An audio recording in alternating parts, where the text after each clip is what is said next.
여론 뚱탑. 새해에도 변함없이 여론 뚱탑 시작합니다. 배종찬 인사이트 K 연구소장, 김준일 뉴스톱 수석 에디터 두 분 나오셨습니다. 안녕하십니까? 네, 안녕하세요. 안녕하십니까. 새해 복 많이 받으십시오. 새해 복 많이 받으시고요. 그런데 궁금한 게 김준일 대표님께서 그동안 우리 대표라고 했었는데 수석 에디터. 저도 궁금해서 한번 질문 드려보겠습니다. 아, 예. 회사의 강력한 요청으로 제가 좋은 얘기만 안 하잖아요. 예. 대통령도 비판하고 이재명 대표도 비판하고 그런데 이 대표 이름 달고 조금 그러지 마세요. 회사의 공식 입장인 줄 안다 사람들이. 전략적인 거네요. 전략적이라기보다 살아남으려고 좀 우리 회사도 살아야지 이런 강력한 회사 내부의 요청으로 제가 모든 언론에 이제 수석 에디터로 나가고 있습니다. 뉴스톱과 아무런 관계없는 김준일 수석 에디터의 개인적 평론, 개인적 의견이라는 거 맞습니다. 다시 말씀드리겠습니다. 저도 수석 연구소장으로 좀 해주세요. 맞습니까, 근데? 아닙니다. 거짓말 하시면 안 되는 거잖아요. 네. 알겠습니다.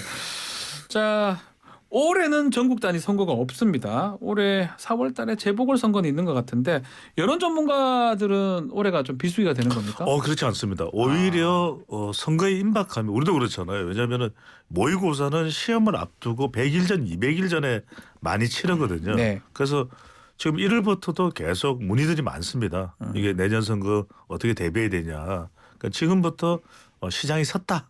이렇게 봐야 되겠죠. 시장이 섰다. 근데 뭐 총선. 네. 이 시장이 뭐 우리 대한민국은 정치 시장이 이렇게 뭐 공개되어 있거나 또 체계화되어 있는 게 아니라서 이제 개인적으로 이렇게 이제 이야기를 하는데 항상 제가 말씀드리는 건 뭐냐면 내년 총선이 4월이면 네. 한 300일 전에 준비해야 돼요. 그러니까 지금부터가 준비해야 되는 그러면 시기죠. 이제 슬슬 준비를 해야 되는 거예요. 워밍업을 해야죠. 네. 예. 아니 뭐 대선 끝나고 한 달 뒤부터 차기 주자 조사하는 게 대한민국 여론 시장입니다. 그러니까요. 비수기가 없어요 비수기도 여기에는. 없네요. 네. 예. 좋습니다. 비수를 갈아야죠. 예, 알겠습니다. 윤석열 대통령 지지율부터 보겠습니다. 이제 집권 2년 차입니다. 약간 하락세로 시작을 했습니다. 그렇습니다. 이제 조금 등락이 있다고 봐야 되겠죠. 네. 이른바 이제 제가 현상을 분석하기로는 지리산의 노고단 현상이다. 노고단. 그렇죠. 네. 이제 계속 올라가던 네. 산을 정상을 향해서 올라가던 윤석열 대통령의 지지율이 노고단 쪽에서 이제 뭐 등반 피로감, 상승 피로감. 약간 쉰다 이 말이네요. 숨고르기였죠. 네. 여기서 이제 숨고르기. 좀 체력이 정비되면 더 올라갈 것이고 뭔가 좀 흔들리게 되면 조금 더 내려가야 되는 거 아니야? 뭐 이렇게 생각될 수도 있고 지금이 굉장히 중요합니다. 지금 중요하다. 노고단. 예. 네. 백지연 앵커도 등장하고 그러죠. 네. 자, 그래서 뉴스핌과 RN서치의 조사입니다. 오늘 소개해드리는 모든 조사는 중앙선거여론조사 심의위원회 홈페이지에서 확인 가능합니다. 윤석열 대통령 국정수행에 대해서 어떻게 평가하는지 물어봤는데요.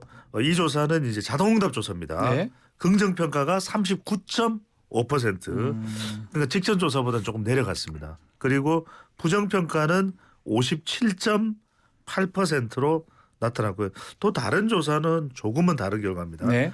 쿠키뉴스와 데이터 리서치의 조사 결과인데요. 쿠키뉴스와 데이터 리서치 마찬가지로 자동응답 조사입니다. 이 조사에서는 윤석열 대통령 긍정평가 41.5%, 40% 넘었네요. 부정평가가 네.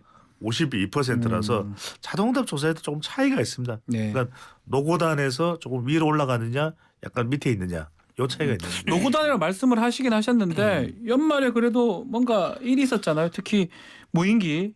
이게 좀 영향을 미쳤다고 봐야 됩니까? 근데 무인기가 영향을 미쳤다기보다는 사실 무인기로 인해서 싫어하실 분, 뭐 이를테면 비판하실 분들은 이미 비판하시는 분들이에요. 그러네요. 그리고 예. 무인기 이후에 굉장히 강경한 어휘들이 이제 쏟아졌잖아요. 아하. 그러니까 확전 얘기 막 전쟁 얘기 저는 이게 굉장히 비판적으로 여러 차례 얘기를 했습니다. 대통령 그러면 안 된다. 아하. 뭐 국방부 장관이 그런 얘기를 하더라고요. 그런데 이거를 또 보수층에선 좋아해요. 예, 그렇기 때문에 크게 영향은 없다라는 건데 배종찬 소장님이 노고단 얘기를 하셨으니까 예. 제가 이건 되게 의미심장한 거예요. 뭐냐면은 지리산 가보신 분들은 알겠지만은 노고단부터 시작해서 천왕봉까지 이제 종주 코스가 있어요. 3박 4일. 정말 힘듭니다. 예, 이제. 힘들어요. 네. 저도 한 3-4번 가봤는데 자 노고단까지는 차가 뚫려 있습니다.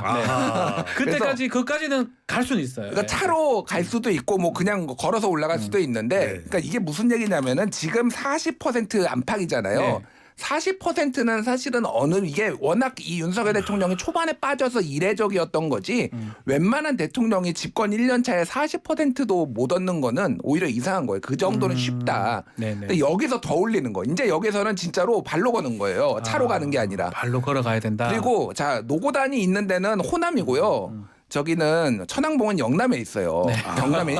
그러니까 진영을 넘나들어야 되는 거예요. 예를 들면 그런 거예요. 지금은 이제 보수층을 중심으로 이렇게 있다라면은 진보층, 중도층도 공략을 해야지 천왕봉까지 갈 수가 있는 건데 이게 만만치 않습니다. 근데 지금의 국정 운영 기조는 보수 결집. 끊임없이 여기까지만 메시지가 나오니까 제가 계속 말씀드리지만은 45% 넘기 힘들다. 아무리 올라가도 이게 지금 국정 기조라면 이제 그렇게 말씀드리겠습니다. 두 분 혹시 노고단 얘기를 네. 밖에서 하고 오신 건가요? 아닙니다. 딱딱 떨어지잖아. 천왕봉이 딴 데 있다는 까지. 한상의 조합, 예. 신의 조합 뭐 이런 이야기를 하는데 뭐 외부에서는 그렇게 이야기를 하더라고요. 배종찬 소장과 배추도사와 김준일 대표의 이 조합은 평생 가야 된다. 네. 아 그렇습니까?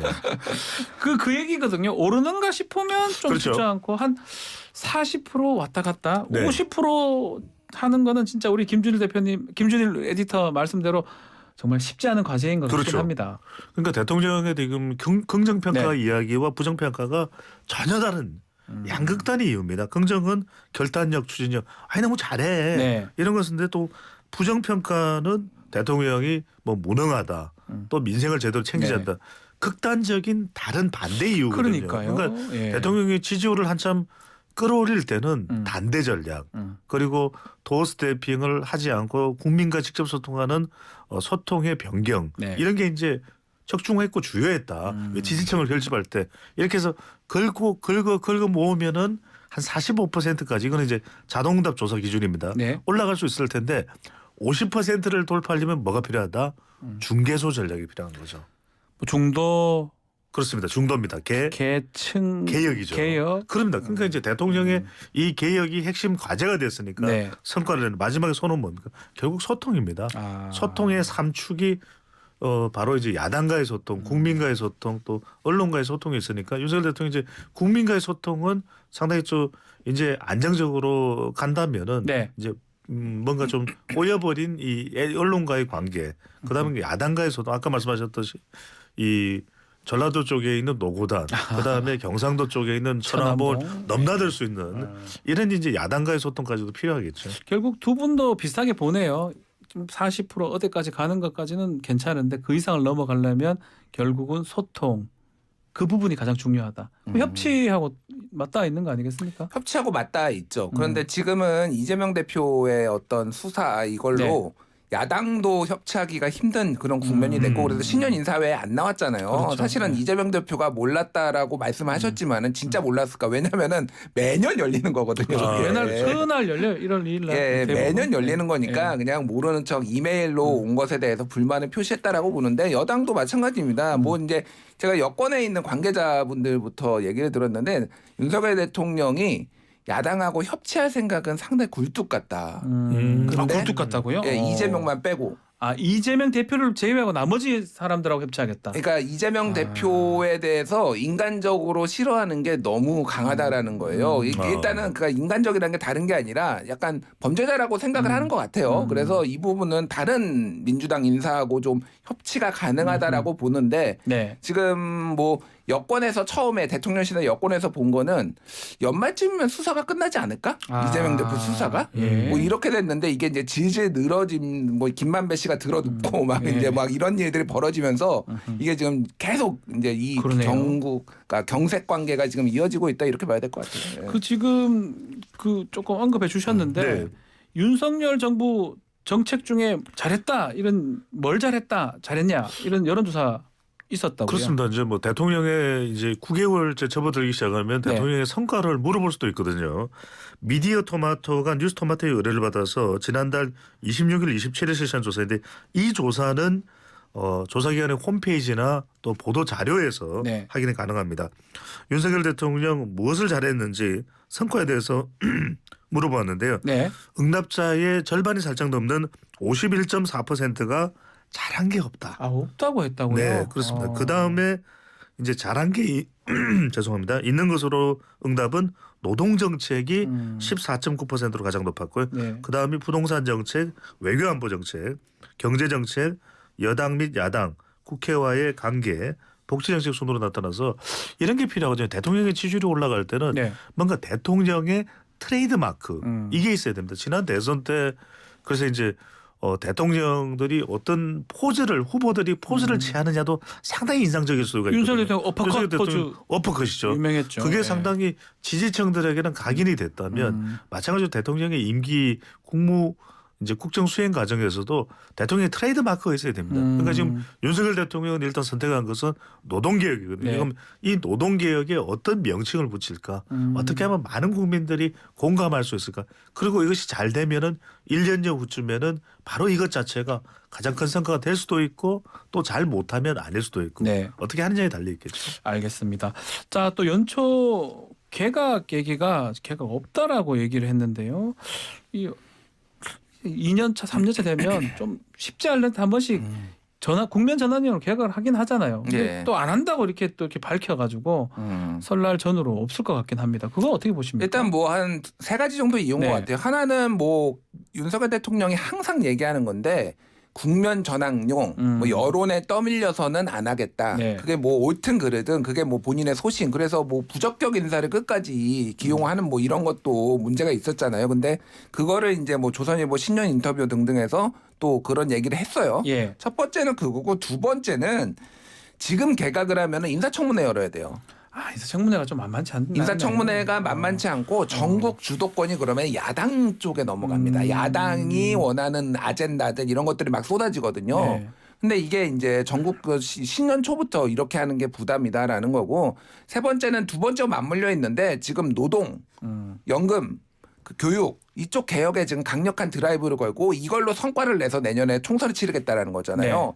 그러니까 다른데 지금 분산을 시키는 게 적절치 않다. 지금은 이쪽에 지금 메시지를 우리가 통일할 때다라고 판단을 한 것 같아요. 네. 그래서 하는 건데 거기에 대한 부작용들의 부담은 이제 떠안아야죠. 예를 들면은 대통령 4년 충암고 후배 이상민 안고 가려고 하는 거 아니냐 이런 비판들이 야당에서 나오고 있잖아요. 예. 그리고 저는 그게 뭐 아주 틀린 비판이라고 보지도 않습니다. 그리고 밀려서 안 하겠다라는 거는 결국은 이거에 대해서 아무도 정치적 책임 안 지겠다라는 걸로 이제 비춰질 수밖에 없고 그럼에도 불구하고 이렇게 가는 게 낫다라고 판단을 한 거죠. 그러니까. 이상민 장관 얘기를 했습니다. 네. 민주당 결국 탄핵을 하겠다 얘기를 하고 있는데 이게 앞으로 전국 변수로 작용할 것 같은데 일단은 여론조사가 있습니다. 이상민 그렇습니다. 장관 거치 관련해서. 예, SBS의 예. 신년 여론조사인데요. SBS가 넥스트 리서치를 내서 지난달 30일, 31일 실시한 조사입니다. 네. 이상민 장관 거치에 대해서 물어봤습니다. 적시 물러나야 된다 33.6%, 물러나면 안 된다 13.8%, 진상조사 이후에 결정돼야 된다가 48.9%로 나타났는데 네. 이걸 잘 보셔야 됩니다. 진상조사 이후 결정이 거의 대부분이거든요. 거의 절반 되게 가까이 높네요. 48.9%인데 네. 여기서 절반만 뚝 떼서 적시 물러나야 된다에 갖다 붙이면 58%가 됩니다. 그러니까 대체적으로 그냥 물러나야 된다, 물러나지 말아야 된다 물어보는 조사들이 비슷하게 나옵니다. 한 50%대 중반, 후반 정도가 물러나야 된다. 네. 물러나지 말아야 된다가 한 30%대 정도로 나오거든요. 네네. 그렇다면 지금 연령대로 보더라도 40대에서는 적극 물러나야 된다가 50%를 넘고 20, 30대는 진상조사 이후에 조치해야 된다가 60%를 넘습니다. 그 이야기는 지금 정도 시점이면은 윤석열 대통령이 왜 이상민 장관을 계속 가야 되는지 분명히 소통을 할 필요가 있습니다. 이 말씀을 꼭 드려야 되는 것은 이렇게 그냥 지나가면 한간에서 이야기하기로는 얼렁뚱땅 지나가도 괜찮은 거냐 이런 지적이 나오는데 제가 데이터를 뭐 한 30년 분석을 해보니까 이게 원인이 치유되지 않으면 그게 계속 누적됩니다. 누적이 될 병의 것이다. 원인은 사라지지 않고 지속돼서 남을 뿐이다. 그러면 이게 1년 뒤에 2년 뒤에 다른 인사와 겹쳐서 상당히 윤석열 대통령에게는 부담이 될 수가 있거든요. 네. 총선 이후에라도. 그러면은 윤석열 대통령이 이상민 장관과 함께 국민들에게 이태원 참사에서 정부의 잘못이 무엇이었는지 사과하고 이상민 장관이 그럼에도 불구하고 가야 되는 이유가 뭐다. 이유를 얘기를 해야 이걸 된다. 국민들에게는 소통을 해야죠. 자 이제 좀 연령별로 신기하네요. 40대는 즉시 물러나야 한다가 53%가 넘는데 20대 30대는 오히려 66% 정도가 60% 정도가 진상조사 이후에 결정해야 된다. 물러나야 된다. 뭐 네. 이렇게 얘기를 하는 것 같거든요. 그러니까 쉽게 얘기를 하면은 정당에 대한 고착화가 좀 덜 된 세대다 이렇게 봐야 될 것 같아요. 그러니까 정당화, 고착화. 자, 예. 40대 같은 경우에는 53.1%가 즉각 물러나야 된다. 네. 이거야. 40대 지지가 주로 어디를 하나요? 민주당 쪽이 민주당을 좀 하고 많지 있죠. 않습니까? 그게 네. 굉장히 강하거든요. 그러니까 이런 여론이 즉각 나오는 건데 2030은 반반인 것도 있고 네. 정당에 대해서 좀 애정이 좀 떨어지는 것도 있어요. 그러니까 소위 말해서 스윙보터 성향이 아직은 강하다고 본다라면은 좀 조사하고 잘잘못 있으면 책임져야지라는 아하. 건데 지금 내일이 지금 청문회고요. 내일 모레가 일단은 국정조사가 끝나고요. 그렇죠. 그리고 지난 그저께죠. 그저께 경찰이 이제 뭐 잠정적으로 행안부 장관하고 오세훈 시장은 잘못이 없다라는 조사하지 식으로 않겠다. 조사하지 예. 않겠다라는 식으로 나왔어요. 그럼 이거를 이제 진상조사 결과가 사실상 이제 곧 나올 텐데 네. 이거를 보고 납득을 할 수가 있을 것이냐 국민들이 그 예. 부분을 사실은 주목해봐야 될 것 같아요. 지켜봐야 네. 된다. 그 부분이 앞으로 조사 결과가 나고 국정조사도 1차로 뭐 마무리 청문회가 내일은 마무리되니까 그때 어떻게 좀 바라볼지 지금은 사실 진상조사 이후의 결정이라는 거는 그냥 알 수가 없죠. 알 수가 없다는 거니까요. 네. 예, 알겠습니다. 자, 이 여론이라는 게 한쪽이 오르면 또 한쪽이 빠지고 한쪽이 그렇습니다. 빠지면 한쪽이 올라야 되는데 시소 현상이죠. 민주당은 조금 그걸 못 받는 것 같아요. 그게 좀 예. 이재명 대표 효과가 아니냐. 또 최재성 전 정무수석이 이재명 대표가 민주당 지지율 다 까먹었다. 이렇게 또 민주당 얘기를 하더라고요. 그러니까 민주당 지지율이 정체되거나 오히려 뒷걸음질 치는 것이 네. 이재명 대표가 원인이냐 그렇게 볼 수 있을 것 같아요. 왜냐하면 취임한 이후에 지금 대통령의 지지율은 부정평가가 높은데 네. 이재명 대표가 당 대표로 또 업무를 시작하고 난 이후에 민주당 지지율이 별로 안 올라가거든요. 그러니까요. 그러니까 누가 안 들어오냐면 중도와 2030 MZ 세대가 안 들어옵니다. 이들이 이재명 대표의 수사에 대해서 물어보면 수사해야 된다라고 네. 응답을 하고 있거든요. 그래서 지금 중진들이 계속 가세가 되고 있다는 거예요. 그러니까 일전에는 서른 의원, 뭐 조홍천 의원 또 김혜영 전 최고위원, 네. 그러니까 좀 소수였다면 이제는 박영선 전 장관 또 심지어는 최재성 전 정무수석까지 이재명 대표의 플랜 C, 플랜 뭐 B, C, D 이렇게 지금 요구를 하고 있거든요. 네. 그 이야기는 이재명 대표가 뭔가 지금 대응 방식을 좀 차원을 달리해야 될 것 같아요. 그래야 중도층이나 MZ 세대가 들어올 수 물론 그런 이야기를 합니다. 이렇게 검찰 수사를 전면적으로 압박을 하는데 우리가 어떻게 감당을 하느냐. 근데 그럼에도 불구하고 뭔가 묘수를 찾아내야죠. 뭔가 지혜를 짜낼 필요가 있는 것이죠. 안 그러면 이게 계속해서 민주당 지지율에는 부담이 될 수밖에 없는 거죠. 우리 국민 뭐 민주당도 마찬가지고 국민들이 집안 싸움 하는 걸 별로 안 좋아하거든요. 지금 민주당 상황 보면 집안 싸움 하는 모양 또 그렇게 보이기도 하거든요. 조짐도 있는 것 같고요. 그런데 뭐 완벽하게 지금 뭔가를 일치돼서 뭔가를 하기에는 그러니까 이게 아젠다가 있어야지 이것도 반대도 네. 반대고 찬성도 찬성이고 이거에 대해서 국민들의 의견도 다르고 이런 게 있는데 이게 이재명 대표의 사법 리스크를 가지고 무슨 찬반을 하고 이거 하는 게 안 좋게 보이죠. 일단은 이거 자체가 싸우는 게 의견 대립이 있는 게 안 좋게 보는 게 아니라 이런 거를 가지고 하는 게 한쪽에서는 왜 이재명 대표를 안 돕느냐 한쪽에서는 이재명 대표가 책임져야지 이게 평행선이에요. 답이 없는 문제라서 더 좀 부정적으로 이제 비춰질 게 있고 그 재밌는 게 있었어요. JTBC가 글로벌 리서치에 의뢰해서 12월 29일 30일 18세 이상 남녀 1,009명을 대상으로 호감도 비호감도 조사를 했거든요. 예, 맞아요. 그런데 윤석열 대통령과 이재명 대표의 수치가 소수점까지 똑같이 나왔어요.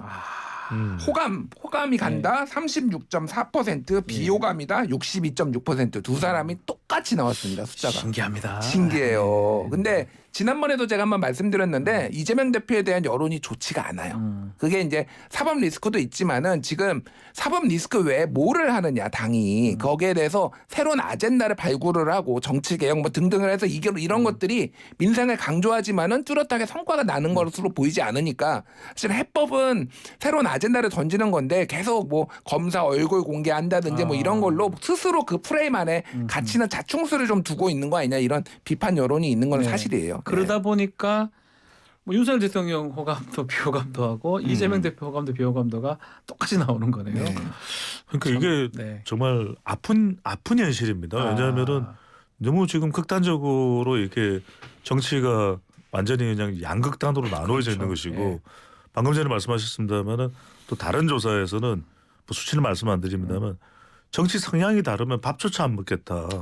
굳이 그럴 이유가 있나요? 왜 우리가 정치판에 이 강대강 싸움판에 국민들까지 끼어들 이유는 뭐가 있습니까? 전혀 없거든요. 그러니까 국민들까지 쪼개놓는다 이런 의미에서는 사실은 호감도를 높이기 위한 노력을 해야 되고 두 또 지도자들이 또 만나기도 하고 민생을 위해서 노력하는 모습 서로 또 통합하고 또 화합하고 이게 사실은 말은 어렵지만 말은 쉽지만 참 네. 행동을 하기는 어렵다고 하지만 그래도 해야죠. 해야 된다. 지난 대선 때 그 아주 뭐 근소한 차 아니겠습니까? 그 상황이 지금까지 지금 이어지고 있다. 그게 호감도 비호감도에도 반영이 됐다라고 지금 말씀을 두 분 다 주시는 것 같습니다. 자, 아젠다 얘기를 했는데 그 네. 아젠다는 대통령이 먼저 띄운 것 같아요. 중대선거구제 얘기를 했습니다. 이거 관련 여론조사가 좀 있습니까? 있습니다. 네. 조선일보와 K스테 리서치 마찬가지로 신년 여론조사입니다. 지난달 26일, 27일 실시한 조사인데요. 두 가지를 물어봤습니다. 소선거구제를 유지하거나 그러니까 응답자들에게 소선거구제냐 그러니까 지금처럼 지역구에 이 국회의원 지역구에 한 명만 뽑느냐 아니면 중대선거구제 그러니까 지역구를 좀 크게 만들고 그 지역구에서 두세 명을 당선시냐 물어봤더니 소선거구제 43.4% 중대선거구제 45.5% 팽팽합니다. 그다음에 또 하나 이제 우리가 개헌 이야기가 나올 때 이 대통령을 4년 중임제로 가느냐 네. 아니면은 그냥 5년 단임제로 가느냐 이것도 상당히 우리가 궁금한 부분이잖아요. 자, 대통령 중심제를 바꿔야 한다 42.7%, 대통령 중심제를 유지해야 된다 50.9%로 나타났습니다. 네. 자, 조금만 설명드리면 짧게 일단은 소선거구제와 중대선거구제가 팽팽하게 나온 건 저는 국민들이 국회에 대한 혐오가 너무 굉장히 심각한 겁니다. 그러니까 예. 중대선거구제가 됐든 소선거구제가 됐든 내용도 잘 모르겠고 하여튼 국회에서 뭐 하려는 거 다 싫다. 저는 일단 이렇게 좀 해석을 하고 있고요. 그다음 또 하나는 대통령 중심제, 대통령 제왕적 대통령에 대해서 문제가 많다고 그동안 우리 계속 언론 보도 됐잖아요. 그런데 왜 대통령 중심제를 고집을 할까? 이게 국민들은 의원 내각제로 바꾸는 걸 굉장히 싫어요. 왜? 대통령 내 손으로 뽑아야 되겠다 이거예요. 그러니까 국민들은 간접적으로 투표해서 본인의 투표권이 이 효과가 없어지거나 가치가 없어지는 것에 대해서 굉장히 크게 심리적으로 반발합니다. 그렇죠. 예.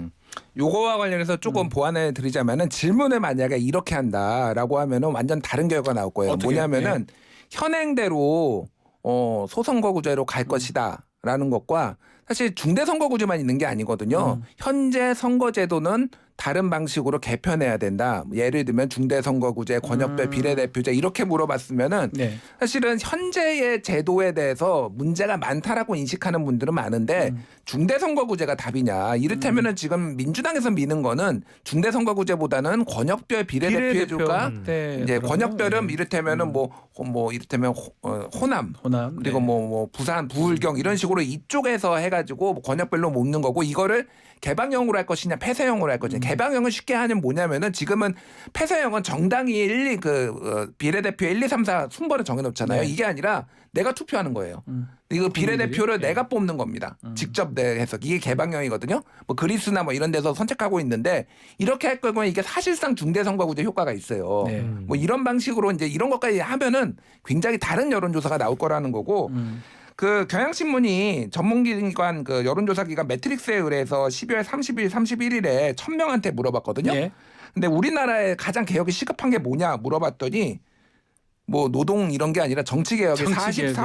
43.4% 1위, 경제가 20.6, 그 다음에 노동 14.2, 교육하고 연금 8.8 이거예요. 그러니까 지금 국민은 정치개혁 바라고 있어요 지금. 그러니까 사실은 그래서 민주당이 정말로 새 치고 나가야 되는데 좀 우물쭈물하다가 내일 올 줄 알았지 이렇게 되는 것 같아요 지금. 못 예. 치고 나갔다 이 말이네요. 그러니까 이제 국민들한테 정치개혁 물어보면 상당히 뭐 관심이 있거나 이렇게 또 나옵니다. 근데 정작 그걸 하겠느냐 할래요라고 물어봤을 땐 또 다릅니다. 아하. 왜냐하면 당장에 또 국민들의 관심은 경제나 또 민생 손에 쪽이니까. 잡히는 예. 민생 경제에 돼 있는데 예. 이 조사처럼 독특한 것이 윤석열 대통령이 지역에 따라 중대선거구제가 필요하다. 이 말이 이제 약간 오해를 불러일으켰는데 네. 오해인지 또 그 속뜻이 또 깔려 있는지는 모르겠습니다. 윤석열 대통령의 의중이 다른 의미가 네. 왜냐하면 지역에 따라 이야기가 나오니까 수도권에서는 소선거구제로 될 경우에 국민의힘이 상당히 불리할 수 있으니까 수도권을 겨냥해서 수도권만 서울 인천 경기만 중대선거구제로 가면 아, 지금 121개의 수도권 지역구 중에서 국민의힘이 19석밖에 안 되거든요. 그러면 그런 의미가 좀 선거를 유리하게 가져가기 위한 의미가 담겨 있는 거 아니냐 이렇게 볼 수 있는데 참 이 조사 결과가 재밌는 게 대통령은 중대선거구제를 강조했지 않습니까? 네. 그런데 국민의힘 지지층에서는 소선거구제가 더 높아요. 왜 그렇죠? 왜냐하면은 국민의힘 지지층은 주로 보수 성향 아, 영남 쪽이거든요. 영남 쪽은 소선거구제를 해야 국민의힘 후보가 나와야 그 사람만 당선되니까. 근데 이제 민주당 지지층에서는 또 흥미로운 것이 중대선거구제가 더 높게 나거든요. 가반 이상이거든요. 네. 그런데 지금 이재명 대표도 그렇고 민주당도 그렇고 대통령의 중대선거구제 제안 그리고 김준표 국회의장의 중대선거구제 제안에 대해서 선뜻 동의하지 않잖아요. 비례대표 학대 얘기만 지금 예. 하고 있는 그 상황인 이유는 것 뭐냐면 같습니다. 예. 지금 소선거구제에서 의석수를 장악하고 있는데 우리가 굳이 왜 바꿔? 수도권에서 민주당이 많이 그러니까요. 불리해 줄 수 있다 이 그렇죠. 말씀이네요. 그러니까 큰 틀에서 이런 거 네. 따지고 하면은 아무것도 못 해요. 기득권을 생각하면 예, 답이 예. 없는 거죠. 예, 그래서 아직은 좀 초반이니까 좀 볼 필요는 있습니다. 네. 어쨌든 근데 좀 내려놔야 될 필요는 양당이 다 내려놓을 필요는 있습니다. 알겠습니다. 자, 저희 뭐 유승민 의원 또 이 당권 주자들 국민의힘 인터뷰를 지금 계속 하고 있는데 지금 구도가 지금 좀 어떻게 진행되고 있나 이거 한번 짚어보시죠. 그렇습니다. 여론조사상으로만 네. 짧게 말씀드리면 그냥 막나에서 말씀드리면 네. 대체로 이제 국민의힘 지지층에서는 전체 응답자는 뭐 유승민 전 의원이고요. 국민의힘 지지층에서는 나경원 전 의원 또 안철수 의원 뭐 보통 이렇게 이제 순서가 나오거든요. 김기현 네. 의원도 국민의힘 지지층에서는 아주 큰 약진은 아니더라도 조금씩 약진한 결과를 보이기 때문에 김장 연대 효과가 있는 것 아니냐 이런 분석도 나오는데 유승민 전 의원이 유독 이제 국민의힘 지지층에서는 좀 힘을 못 쓰고 있습니다. 그러다 보니까 이제 한 두 가지 얘기를 드리면 유승민 전 의원이 출마를 할지 여부 출마하면은 당선이 되기가 힘들 텐데 과연 출마하겠느냐. 그래도 출마해야 된다는 이야기도 상당히 지지층 사이에서는 유승민 전 의원 지지층 사이에서는 많이 나오고 또 하나는 나경원 전 의원이 관저에 가서 뭐 관저가 됐든 네. 어디가 됐든 간에 윤석열 대통령과 좀 협의를 해봐야 되겠다. 이른바 윤심이 올지 안 올지 또는 윤심을 얻지 못한다 하더라도 당권 도전을 못하게 되면 어떤 다른 또 반대급부를 내가 노려볼 수 있을까. 정말 빅딜설도 나오고 있는 거죠. 지금 순서대로라면 지금 당원 100%로 하니까요. 이 국민의힘 지지자 중심으로 봤을 때는 나경원, 안철수, 뭐 김기현, 유승민, 아니면 유승민, 김기현 이렇게 많이 되는 것 같습니다. 제가 이제 전에 네. 들은 바에 따르면은 나경원 의원은 사실상 출마로 많이 기울었다. 아 출마하는 예, 걸로 예, 하는 걸로 많이 기울었다라고 예. 들었어요. 자, 왜냐하면은 두 가지 이유가 있는데 하나는 소위 말해서 나경원 의원이 출마를 안 하고 뭐 이를테면 뭐 장관이나 뭐 총리나 이런 것들을 제안을 받아서 나올 가능성이 있는데 연초 개각 없다고 그랬잖아요. 개각이 없으니까 이제 계속 부위원장 해야 돼요. 나경원 예. 의원의 생각일 수도 있고 대통령실의 생각일 수도 있는데 어쨌든 그러면은 굳이 아무것도 안 하고 이 저출산 고령사위원장에 이게 만족을 해야 되느냐. 그리고 지금 어쨌든 1등이에요. 1등 후보가 안 나오는 게 이상한 거예요. 아, 여론조사에서 예, 예, 승부를 1등인데. 걸어야죠. 그래야지 뭐 당대표에서 본인 사람도 좀 많이 우호세력도 늘리고 그래서 뭐 꿈이 크신 분이거든요. 대선까지 생각하시는 분이에요. 예, 이분은. 예. 그러면은 그런 전략들이 있어서 근데 윤심 등거리 외교를 봐야 돼요. 뭐냐면은 윤심이 누군가를 꼭 찝지 않고 지금 권성동 의원도 나온다고 하잖아요. 네. 나경원, 안철수 다 초청한다고 하잖아요. 만약에 특정인을 찍었을 때 이게 다른 사람이 되면은 레임덕이 올 수가 있어요. 그러니까 그런 부분에 있어서 윤심이 누구한테도 안 가고 골고루 간다라는 게 아. 시그널이 나오기 시작하면은 나경원도 해볼 수 있다. 무조건 이런 나간다. 판단들이 아. 지금 다 섞여 있는 거예요. 아 그러다 보니까 관저 얘기가 나오는데 김기현 의원 갔었고요. 안철수 의원도 의원은 부부 동반으로 해서 갔죠. 관제를 간다는 두 거죠. 의원이 지금 가는 상황인데 다른 당권 주자도 부를까요? 어떻게 될까요? 저는 부를 것 같아요. 그래서 뭐냐면 1분기에 정치 최대 전원 유행어가 신받다. 신받다. 윤심 받다 이렇게. 예. 왜냐하면 관절을 가야 윤심을 들어볼 수가 있기 때문에 신받다가 1분기 전원 정치 최대 유행어가 될 거라고. 이야 네. 그러면 누가 관절을 가게 될지 이것도 우리가 주목해야 될 부분이에요. 우리 프로그램은 박신받다. 박신받다. 알겠습니다. 자 현안 조사 하나 좀 더 네. 짚어보겠습니다. 언론 자유 관련 여론조사인데 우리 국민 10명 중에 한 5명, 6명 정도가 윤석열 정부 출범 뒤에 언론 자유가 축소되고 있다. 이렇게 예. 보고 있네요. 저희 결과는 제가 말씀드리고 네. 해석은 김준일 대표께 부탁드려야 될 것 같은데 리서치뷰가 주간 조사로 지난달 30일, 31일 실시한 조사입니다. 윤석열 정부 출범 후에 언론 자유를 물어봤는데요. 55%는 축소되고 있다. 확대되고 있다는 응답은 24%에 그쳤습니다. 어떻게 봐야 됩니까? 뭐 당연한 결과죠. 지금 언론에 대해서 압박을 가하는 게 한두 개입니까? 뭐 이를테면은 김상훈 비대위원이 MBC에 광고 주면 안 된다부터 해가지고 TBS 뭐 김어준의 뭐 편향성 논란도 있지만은 저런 식으로 광고가 아니라 방송에. 재정 지원을 끊는 게 맞느냐 뭐 등등 해가지고.